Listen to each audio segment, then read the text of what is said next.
Admiral Crystal stood on the bridge of his massive warship, looking out at the stars. His 6 eyes glowed with satisfaction as he watched his fleet move through space. 300 ships followed his command, each one filled with weapons that could destroy entire planets. The Zephyrian Empire had conquered dozens of worlds this way, and today would be no different. The bridge crew worked quietly around him. Their purple skin gleamed under the bright lights as they checked their instruments. Crystal had been fighting wars for over 50 years. He knew how to crush enemies quickly and completely.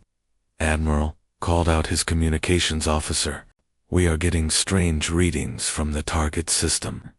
Crystal turned his attention to the main screen. The system they were approaching contained a small planet called Kepler 4, 4-B. Intelligence reports said it had a human colony. Humans were one of the weakest species they had ever encountered. Their ships were slow, and their weapons were pathetic. Most human colonies surrendered without even trying to fight. "What kind of readings?" Crystal asked. "Energy signatures that do not match our records, sir. The levels seem very high for a human settlement." Crystal made a sound that was close to laughter. "Humans cannot produce high-energy readings. Check your equipment again." The officer looked at his instruments once more. "Sir, the readings are correct. There is definitely something unusual in that system." "Show me," Crystal ordered. The main screen changed to show a detailed view of the Kepler system. The planet hung in space like a blue and green jewel. Around it were the usual things you would expect: some small moons, asteroid fields, and the normal traffic of a frontier colony. But there was something else. There, the sensor officer pointed, near the largest moon, one ship. Crystal looked closer. On the screen was a single vessel, much smaller than any of his warships. It looked like human design, angular and ugly compared to the smooth curves of Zephyrian ships, but the energy readings coming from it were impossible. "That cannot be right," Crystal said. "Run a full diagnostic on all sensors." His crew worked for several minutes, checking and rechecking their equipment.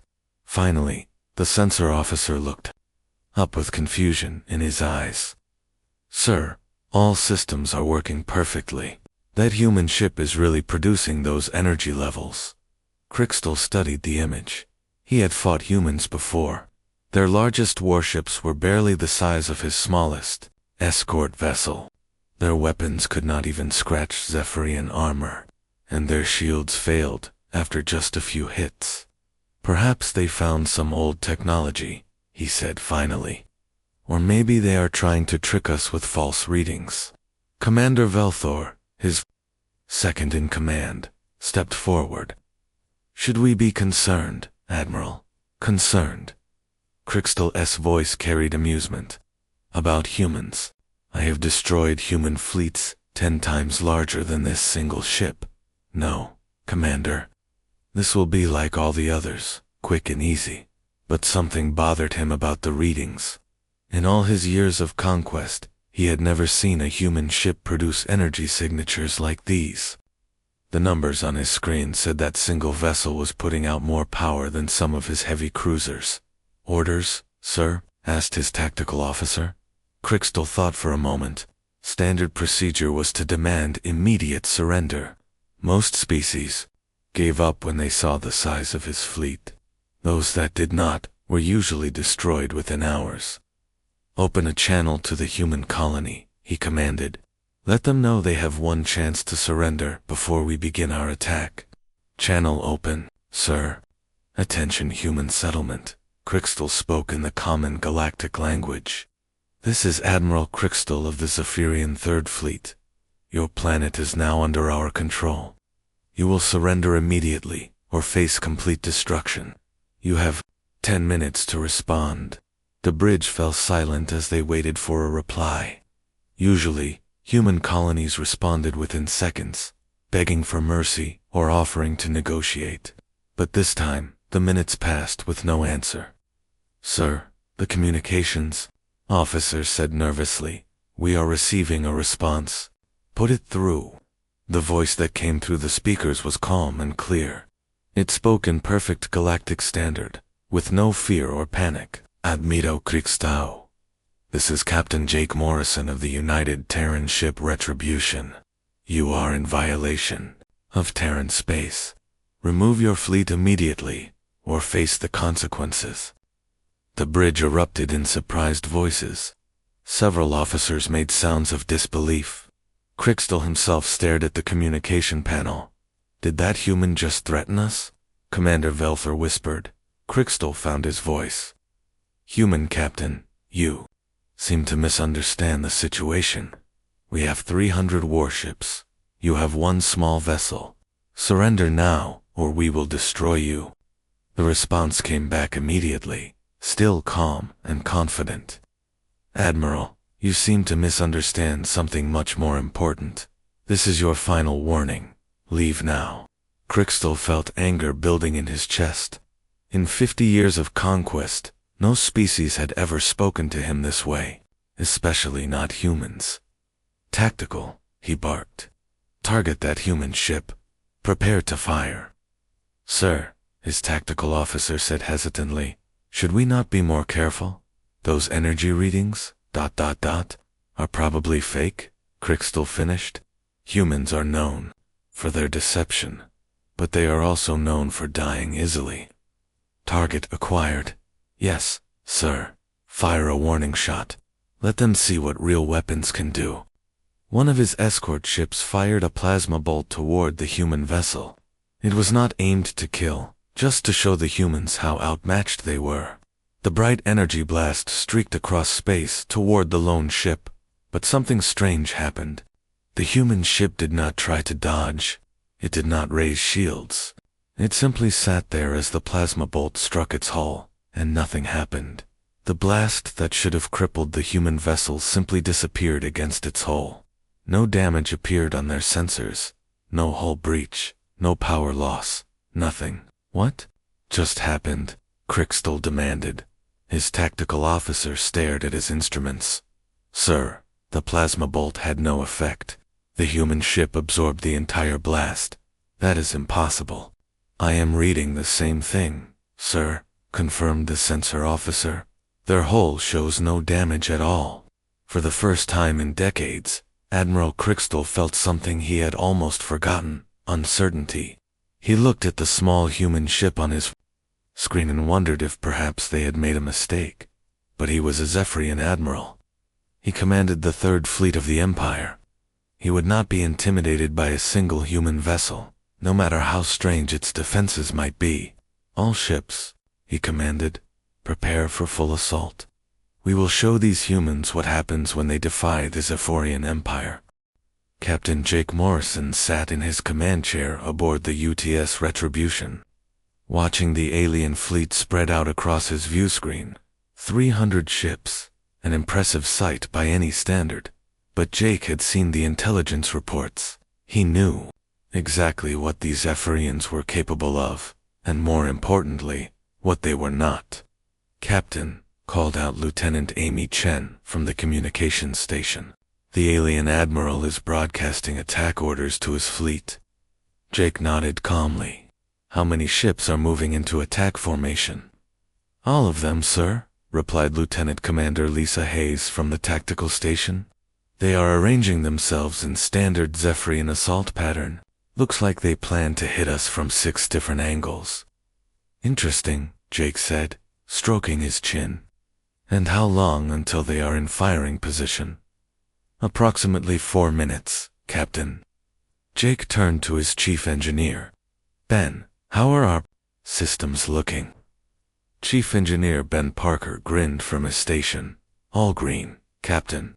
The quantum phase armor is running at full power. Energy output is steady at 90%. We could probably take on twice this many ships and still have power left over. Good to hear. Jake looked around his bridge. His crew was calm and ready. They had trained for this exact scenario dozens of times. Amy, open a channel to the colony on the planet below. Channel open, sir. Governor Lewis, this is Captain Morrison. We have an alien fleet in system that appears hostile. Please move all civilians to the underground shelters immediately. The governor's voice came back quickly. Already done, Captain. We saw them coming on long-range sensors an hour ago. How many ships are we dealing with? 300 Zephyrian warships, including what looks like their flagship dreadnought. There was a pause. That is a lot of ships, Captain. Do not worry, Governor. We have this under control. Jake closed the channel and turned back to his crew. The alien ships were getting closer, spreading out in their attack formation. It was exactly what the intelligence reports had predicted. The Zephyrians always used the same tactics, overwhelming numbers and brute force. Captain, Lisa said from Tactical, I am detecting weapon charging on multiple enemy vessels. They will be ready to fire in 2 minutes. Any response to our warning? No, sir. They seem determined to attack. Jake sighed. He had hoped the aliens would be smart enough to leave when given the chance. But every intelligence report said the same thing. Zephyrians never backed down from a fight, especially when they thought they had an advantage. Lisa, are our weapons ready? All systems armed and ready, Captain. Primary lance arrays are charged. Antimatter torpedoes are loaded. Point defense systems are online. Ben, what about the special systems? Ben Parker's grin got even wider. The new toys are ready to play, Captain. Just say the word. Jake looked at the alien fleet one more time. 300 ships against 1. To any outside observer, it would look like certain death for the humans. But Jake knew something the aliens did not. Humanity had not been sitting idle while the galaxy burned around them. Amy, open a channel to the alien flagship. Channel open, Captain. Admiral Crystal, this is your final chance. Withdraw your fleet now, and no one has to die today. The alien's reply came back filled with anger and contempt. Human fool, you face the might of the Zephyrian Empire. Surrender now, or be destroyed. Jake closed his eyes for a moment. When he opened them, his expression had changed completely. The calm diplomat was gone, replaced by something much more dangerous. Amy, record this message and prepare to broadcast. Hit on all frequencies. Recording, sir. Jake's voice became cold and hard.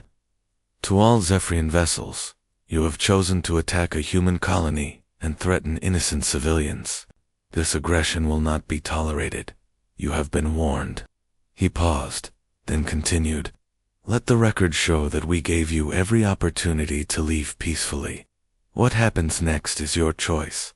Message ready for broadcast. Captain, send.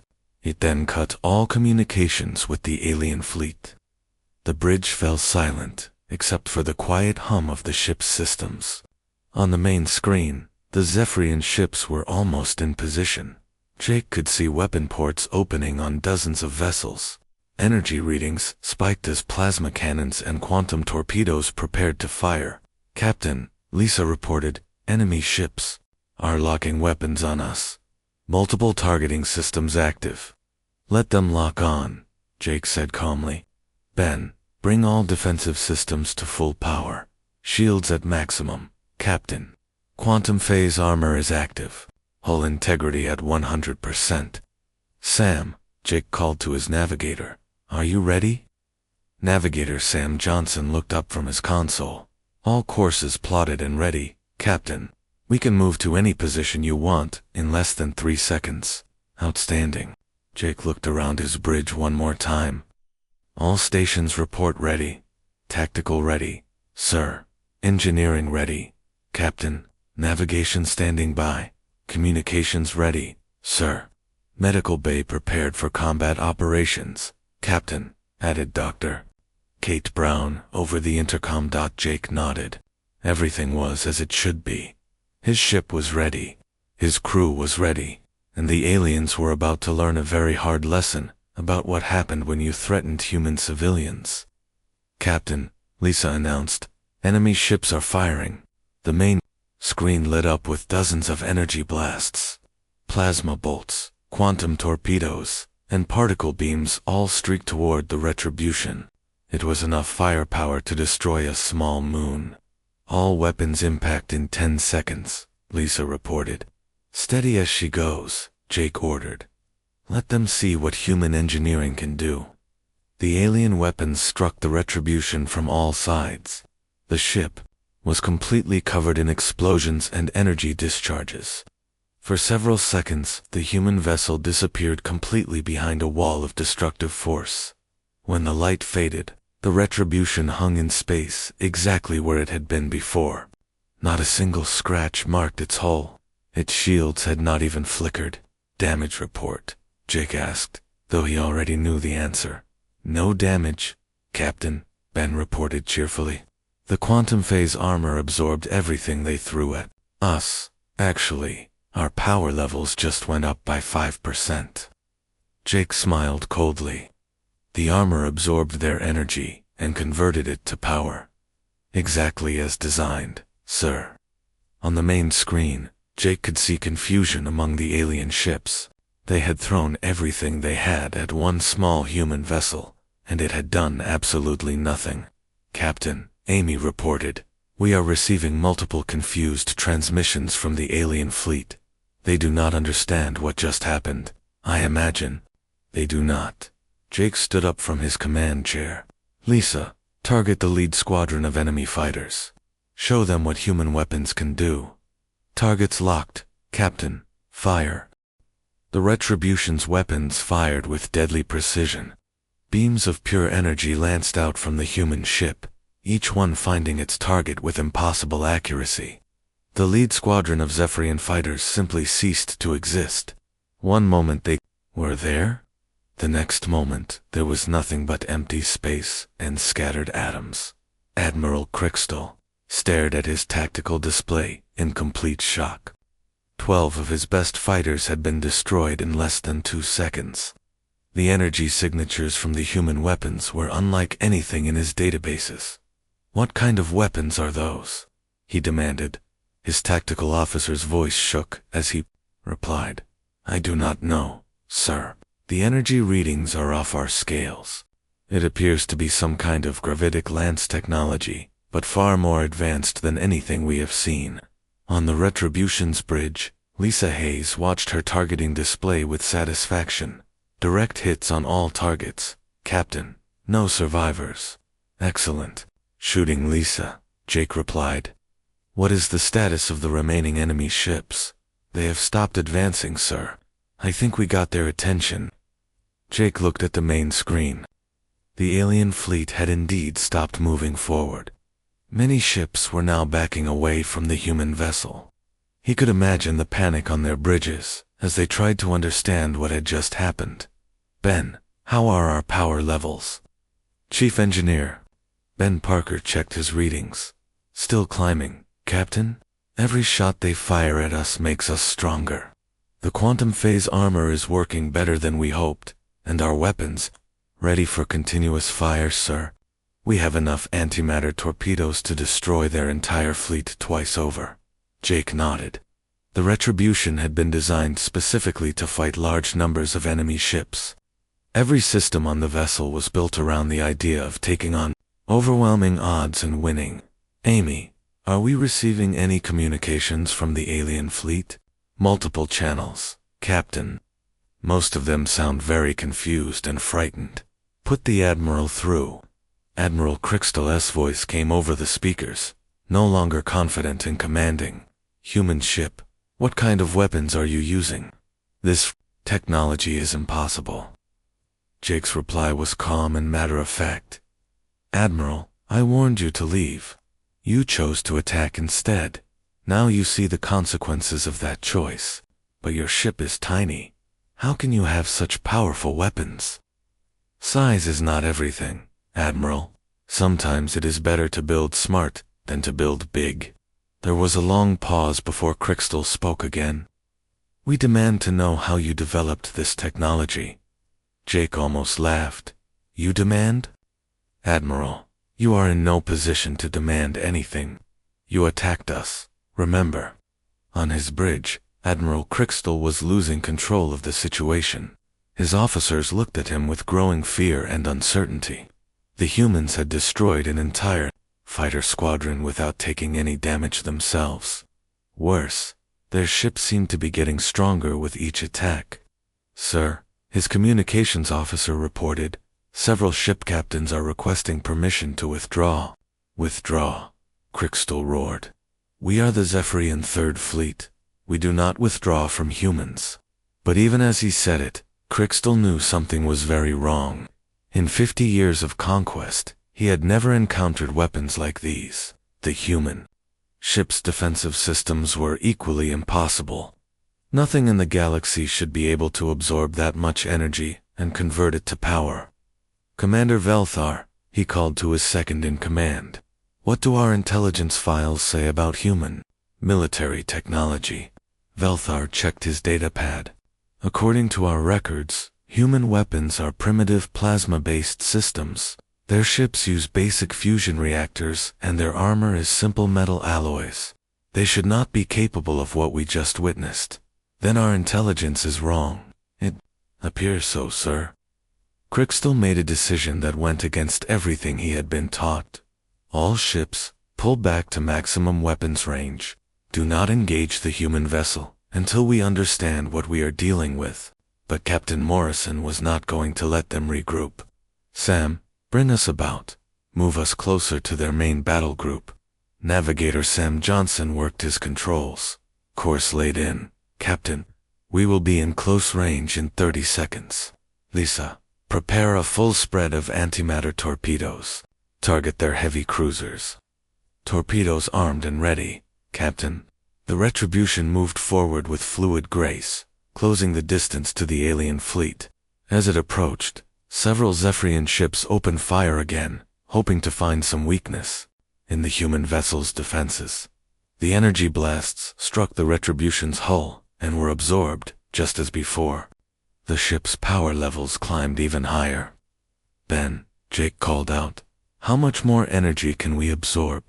At this rate, Captain, we could probably absorb the total output of their entire fleet for several hours. The quantum phase armor was designed to handle much larger threats than this. Perfect. Lisa, fire torpedoes. 6 antimatter warheads streaked toward the Zephyrian battle group. Each torpedo contained enough destructive power to crack a planet's crust. The alien ships tried to shoot them down with their defensive systems, but the torpedoes were too fast and too well shielded. The first torpedo struck a heavy cruiser and completely vaporized it. The second and third took out 2 more ships. The fourth, fifth, and sixth torpedoes each found their targets with devastating results in less than 10 seconds. 6 major Zephyrian warships had been reduced to expanding clouds of plasma and debris. Admiral Crystal watched in horror as some of his most powerful vessels were destroyed. This is impossible, he whispered. No single ship can have this much firepower. His tactical officer's voice was barely audible. Sir, if they can do this to our heavy cruisers, what will they do to the rest of the fleet? Crystal did not want to think about that. He had brought 300 ships to conquer what he thought was a weak human colony. Instead, he was watching his fleet get torn apart by a single enemy vessel. All ships, he commanded, concentrate all fire on the human ship. Every weapon, maximum power. The remaining Zephyrian fleet opened fire with everything they had. Hundreds of energy beams and thousands of projectiles converged on the Retribution. The space around the human ship became a blazing inferno of destructive energy.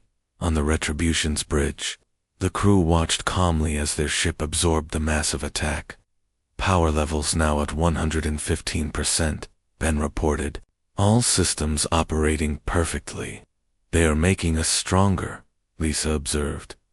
Should we return fire? Jake studied the tactical display. The alien fleet was bunched together, trying to concentrate their firepower. It was exactly the kind of target the Retribution's weapons were designed to handle. Lisa, activate the primary lance array. Full power. Primary lance array charging. Captain ready to fire in 5 seconds. Jake looked at the alien fleet one more time. They had been given every chance to leave peacefully. Now they would learn what human weapons could really do. Fire. The primary lance array fired with the power of a dying star. A beam of pure gravitational force tore through space, bending reality itself as it traveled toward the Zephyrian fleet. The beam passed through the first line of ships like they were made of paper, vaporizing everything in its path. 20-7 Zephyrian warships simply stopped existing. The gravitational lance had ripped them apart at the atomic level, leaving behind only empty space. Where moments before there had been thousands of alien crew members, Admiral Crixtal felt his legs give out as he watched the destruction. Nearly 10% of his fleet had been destroyed with a single shot. The human ship had not even moved from its position. "Sir," his communications officer said in a shaking voice, "we are receiving surrender requests from multiple ships. The captains are asking permission to retreat." "No," Crixtal screamed. "We are the Zephyrian Empire. We do not retreat from anyone." But Commander Veltor stepped forward, his face pale with fear. "Admiral, perhaps we should consider our options. This human ship is clearly far more advanced than our intelligence suggested. Are you suggesting we surrender to humans?" Crixtal's voice was filled with rage and disbelief. "I am suggesting we try to save what is left of our fleet." On the Retribution, Captain Morrison watched the chaos spreading through the alien formation. Several ships were trying to break away from the main group, while others were moving closer, together for protection. "Captain," Dr. Kate Brown called from the medical bay, "I am monitoring alien communication channels. Their crews are in panic. Many are requesting evacuation orders." Jake nodded grimly.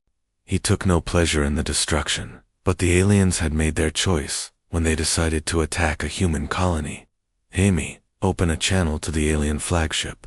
"Channel open, Captain." "Admiral Crixtal, you now see what human weapons can do. I am giving you one final chance to withdraw your remaining ships and leave this system. If you choose to continue fighting, I will destroy every vessel in your fleet." The response came back immediately, filled with desperate anger. "You cannot have developed this technology on your own. Who helped you? What species gave you these weapons?" Jake raised an eyebrow. "Admiral, you seem to think humans are incapable of innovation. That is a dangerous assumption to make. Humans are primitives. Your ships are crude, your weapons are weak. This technology must have come from somewhere else. I assure you, Admiral, every system on this ship was designed and built by human hands. We have been preparing for this day for a very long time." There was a long silence from the alien ship. Finally, Crixtal's voice came back, quieter but still defiant. "Even if what you say is true, you are still only one ship. We have over 200 vessels remaining. We can overwhelm you with sheer numbers." Jake sighed. The alien commander was too proud to accept defeat, even when faced with impossible odds. "Ben," he called to his engineer, "are the secondary systems ready?"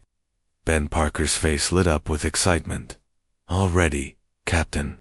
The phase shift drives are online. The dimensional weapons are charged. The temporal displacement field is active." "Good. It looks like we will need them." Admiral Crixtal was gathering his remaining ships for one final assault. The massive dreadnought Eternal Dominion moved to the front of the formation, its hull bristling with the most powerful weapons in the Zephyrian arsenal. "All ships," Crixtal broadcast to his fleet, "we will attack together. Focus all weapons on the human vessel. Even they cannot survive the combined firepower of our entire fleet." The Zephyrian ships moved into attack formation. Planet-killer bombs were loaded into launch tubes. Reality distortion cannons were brought online. Every weapon system in the fleet was charged to maximum power. "Captain," Lisa reported, "the aliens are preparing for a coordinated attack. I am reading massive energy buildups across their entire fleet. How long until they fire?" "Approximately 2 minutes, sir." Jake stood up from his command chair and walked to the main view screen. The alien fleet looked impressive, spread out across space in perfect battle formation. But he knew something they did not. The Retribution's true capabilities had not yet been revealed. Sam, prepare for evasive maneuvers. Full dimensional phase. Aye, sir. Phase drive ready. Lisa, target the enemy flagship. Prepare a full spread of quantum torpedoes. Targeting the Eternal Dominion. Captain, torpedoes ready. Ben, bring the special weapons online. Reality displacement cannons active. Captain, temporal distortion field is ready. Dimensional shielding is at full power. Jake looked around his bridge one more time. His crew was calm and professional, ready for anything the aliens could throw at them. They had trained for years for this moment. All stations, prepare for combat. This time we show them what human technology can really do. The Zephyrian fleet fired everything they had. The space between the two forces became a storm of destructive energy. Planet-killer bombs that could destroy entire worlds. Reality distortion weapons that could tear holes in space itself. Quantum cannons that fired pure destruction. All of it aimed at one small human ship. But the Retribution was no longer where it had been.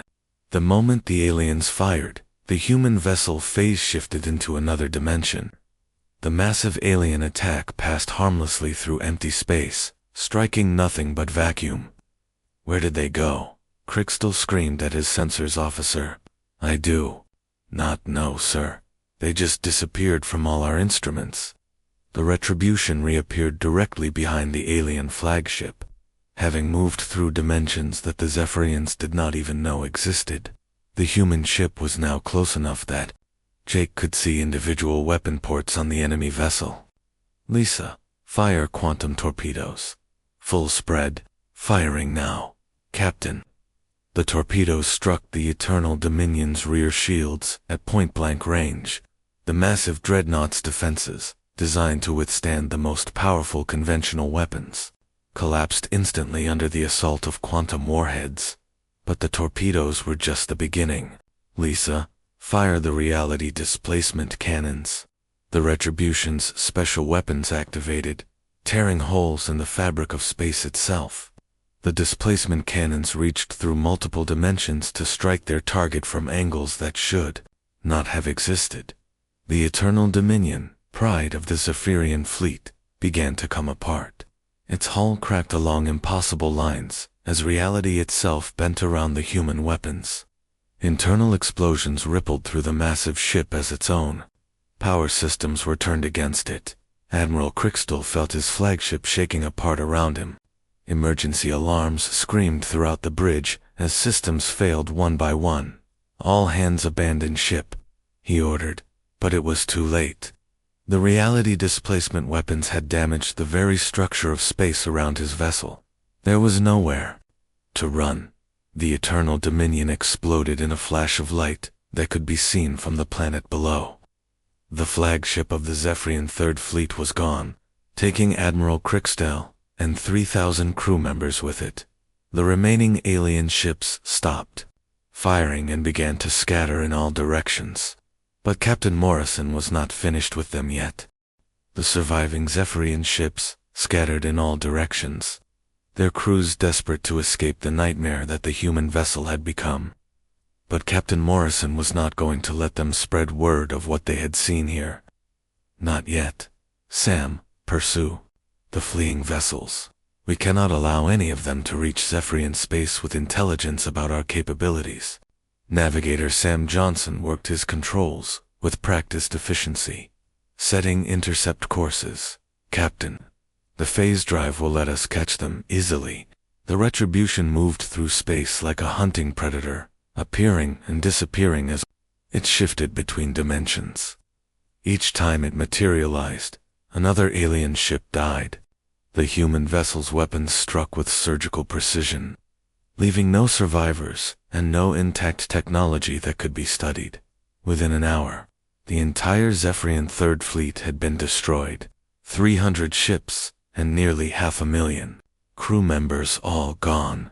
Only empty space and debris fields remained, where moments before there had been one of the largest battle fleets in the galaxy.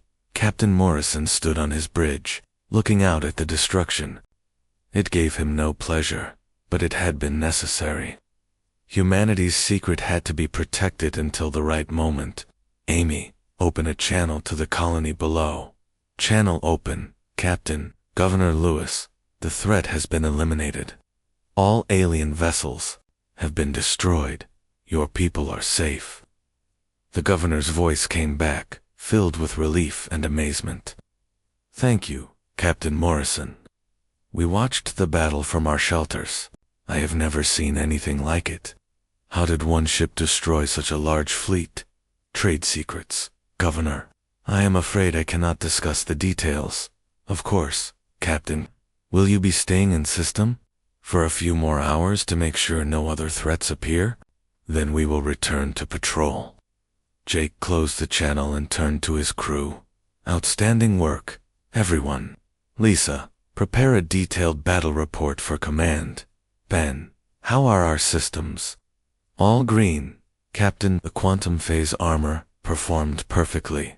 We actually ended up with more power than we started with, thanks to all the energy we absorbed, and the special weapons. Reality displacement cannons are recharged and ready. Phase drive is operating normally. All stealth systems are functional.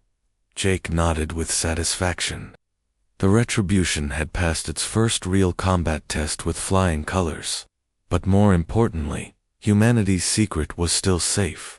Amy, send a coded message to Terran Command. Priority 1, encryption.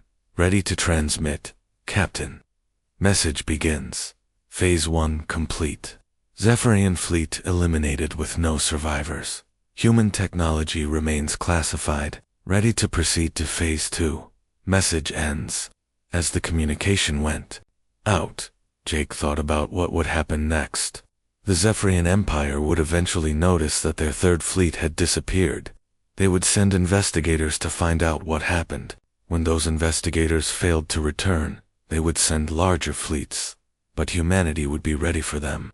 Captain, Dr. Kate Brown, called from the medical bay. I am receiving reports from other sectors. Similar engagements are taking place throughout the galaxy. Jake smiled. How many? 17 different systems, sir. In each case, alien fleets attacking human colonies have encountered single Terran warships. The results have been the same as ours. Excellent. The plan is working perfectly. The truth was that humanity had been playing a very long game. For decades, they had allowed alien species to see them as weak and primitive. Human colonies had been deliberately scattered and lightly defended, making them appear to be easy targets. But every attack had been carefully monitored and studied. Human intelligence had mapped the tactics, technology, and weaknesses of every major alien power in the galaxy, and while the aliens thought they were conquering primitive humans, those humans had been quietly developing the most advanced military technology the galaxy had ever seen. The scattered colonies were not helpless outposts, they were bait. Each one was protected by a single Terran warship equipped with experimental weapons and defenses that could destroy entire fleets. But the aliens never saw more than one ship at a time, so they never realized the true scope of human military power. Amy, open a channel on all frequencies. I want every surviving alien in this system to hear this. All frequencies open, Captain. Jake's voice became cold and formal as he delivered humanity's message to the galaxy. To any alien forces monitoring this transmission, you have just witnessed the destruction of the Zephyrian Third Fleet. 300 warships attacked one human colony and were completely eliminated by a single Terran vessel. He paused to let that sink in before continuing. For too long, alien species have viewed humanity as weak and primitive. You have attacked our colonies, enslaved our people, and treated us as inferior beings. That ends now. Jake's voice grew harder. What you saw here today was not luck. It was not an accident. It was a demonstration of what happens when you threaten human civilians. Every human colony in the galaxy is protected by vessels like this one. Every attack on our people will be met with overwhelming force. He looked directly into the camera, knowing his words would spread throughout the galaxy within days. "We have been watching you. We have been learning from you, and we have been preparing for this moment. The age of human submission is over. From this day forward, humanity takes its place as the dominant species in this galaxy." Jake gestured to Amy to cut the transmission. The message would be picked up by monitoring stations throughout the sector and eventually reach every major alien government. "Captain," Tactical Officer Rick Stone called from his station. "I am detecting multiple new contacts on long-range sensors. More Zephyrian ships." "No, sir. These are definitely human vessels. Looks like the rest of the fleet is coming out of stealth." On the main screen, dozens of ships began to materialize as they dropped their cloaking fields. Each one was as advanced and deadly as the Retribution. The scattered, defenseless humans had been an illusion. The real human fleet had been hiding in the shadows all along. "Captain," Amy reported, "we are receiving a message from the flagship. Admiral Susan Parker wants to speak with you." Jake smiled. Susan Parker was his sister, and one of the architects of humanity's grand deception. "Put her through." "Jake," came his sister's familiar voice. "Outstanding work today. Command is very pleased with the results." "Thank you, Admiral. How did the other engagements go?" "Perfectly. 17 alien fleets destroyed, 0 human casualties. The galaxy is about to learn that humanity is not the prey they thought we were." Jake nodded. "What are our next orders?" "Continue patrol and wait for the aliens to respond. Intelligence believes the major powers will attempt to form an alliance against us once they realize what happened here. And when they do," Susan's voice carried a note of grim satisfaction, "then we show them what a real human battle fleet can do. The age of alien dominance is over, brother. The galaxy belongs to humanity now." As the Retribution resumed its patrol, Jake thought about the future. The aliens had made the mistake of underestimating humanity. They had seen scattered colonies and assumed weakness. They had encountered old technology and believed humans were primitive. They had been wrong about everything.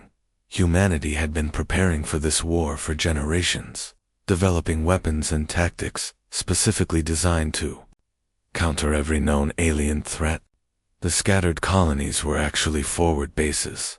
The primitive technology was a carefully maintained disguise, and the humans that aliens thought they knew were just the tip of a very large and very dangerous iceberg. The Zephyrian Third Fleet had seen a Terran Warship once. It was the last thing they saw. And soon, every alien power in the galaxy would learn the same lesson. Humanity was no longer prey. They were the hunters now. The stars belonged to Earth.